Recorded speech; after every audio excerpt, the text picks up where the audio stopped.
नमस्कार, मैं Sanjay Sharma news CG24 में आप सभी दर्शकों का हार्दिक स्वागत करता हूं। जी हां, आज हम बात करेंगे स्कूल सफाई कर्मचारी संघ के नेता लोकेश जी। आगामी रणनीति को लेकर आज धमतरी में एक बैठक आहूत किया गया था और उस बैठक को लेकर क्या कहते हैं और आगामी आने वाले समय में किस प्रकार से यह आंदोलन अपनी रूपरेखा तय करेगा अपने मांगों को लेकर। लोकेश जी, आगामी आंदोलन को लेकर और अपने मांगों को लेकर कौन कौन से रणनीतिक तौर पे आप लोग विचार कर रहे हो और किस प्रकार से अपने मांगों को आप लोग सरकार के समक्ष फिर से रखोगे? एक पंक्ति है दुष्यंत जी की, कौन कहता है कि आसमान में सुराख नहीं हो, एक पत्थर तो तबीयत से उछालो यारो। कोई भी कठिन से कठिन चीज़, चाहे मांग के जरिए हो, चाहे मेहनत के जरिए हो, कोई दुनिया की कोई ऐसा ताकत नहीं है, दुनिया की कोई ऐसा चीज़ नहीं है जो पसीने की कीमत को सलाम करे।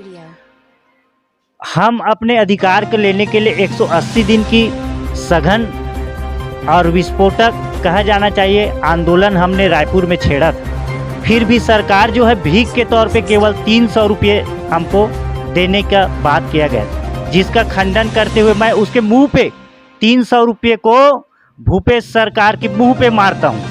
अगर उसके पास अगर 300 रुपये नहीं है तो वो हम जैसे निम्न वर्ग कैटेगरी के कर्मचारियों से 300 रुपया मांग ले।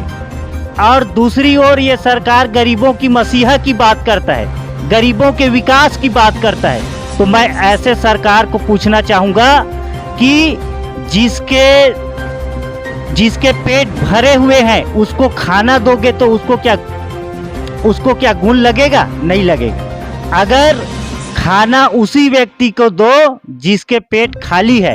एक तरफ कर्मचारी हित की बात करती है, बड़े बड़े कर्मचारियों को 70,000 80,000 रुपये दे रहे हैं, उसके बाद भी उसको महंगाई भत्ते देने के लिए तैयार है, उसके लिए उसके पास पैसा है। 80,000 90,000 विधायकों का पेमेंट है, उसको महंगाई भत्ता टीए देने के लिए पैसा है।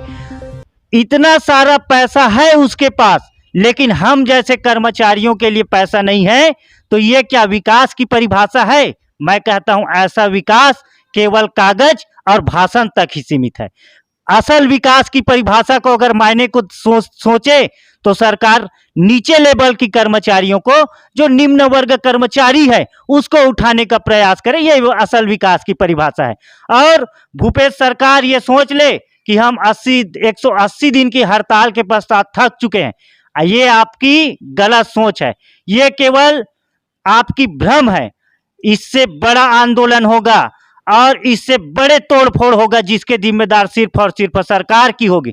और दूसरी तरफ हर युवा जो है, इसमें हमारे कर्मचारी के कई युवा जो है पढ़े लिखे हैं, अगर आप उसके साथ शोषण कर रहे हैं तो ये शोषण का खामियाजा भुगतने के लिए तैयार होंगे, जिसके हम रास्ता भटकने के लिए भी अगर मजबूर हो जाएं, जिसके जिम्मेदार सिर्फ और सिर्फ सरकार की होगी। लगातार 180 दिन के प्रदर्शन के बाद सरकार ने आपसे मिलने का आश्वासन दिया। भूपेश सरकार आपसे मिला भी, 300 रुपये बढ़ोतरी का वादा भी किया था, जिसको आप लोगों ने सिरे से नकार दिया।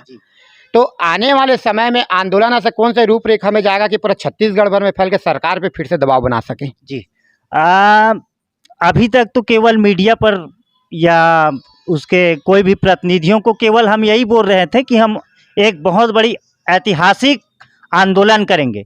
लेकिन मैं इस ऐतिहासिक यात्रा को, इस ऐतिहासिक आंदोलन को केवल मीडिया के सामने कहना नहीं चाहूँगा, बल्कि उसको धरातल पर लेके दिखाऊंगा। मैं देख सकते हो किस प्रकार से आगामी योजना, जी हाँ, मैं बताना चाहता हूँ, आगामी प्रदर्शन की योजना को लेकर स्कूल सफाई अंशकालीन कर्मचारी के, चाहे युवा हो, चाहे बुजुर्ग हो, चाहे कर्मचारी के प्रत्येक सदस्य हो, चाहे उसके घर के लोग हो, क्योंकि इन परिवार में जब एक व्यक्ति आंदोलन पे जाता है तो घर वाले का पूर्ण रूप से सपोर्ट होता है, जिसके कारण से उसके हौसला में एक बढ़ोतरी होता है। आज स्कूल सफाई कर्मचारी के साथ उसके आंदोलन में सिर्फ वो 40,000 व्यक्ति नहीं है या 40,000 कर्मचारी नहीं, उसके परिवार के प्रत्येक सदस्य इस आंदोलन से जुड़ने वाले हैं। आगामी समय में एक बड़ा भयंकर आंदोलन होगा छत्तीसगढ़ में, जिसका परिणाम और स्वरूप कुछ और होगा देखने के लिए। ऐसे ही खबरों के लिए बने रहिए न्यूज़ CG24 में।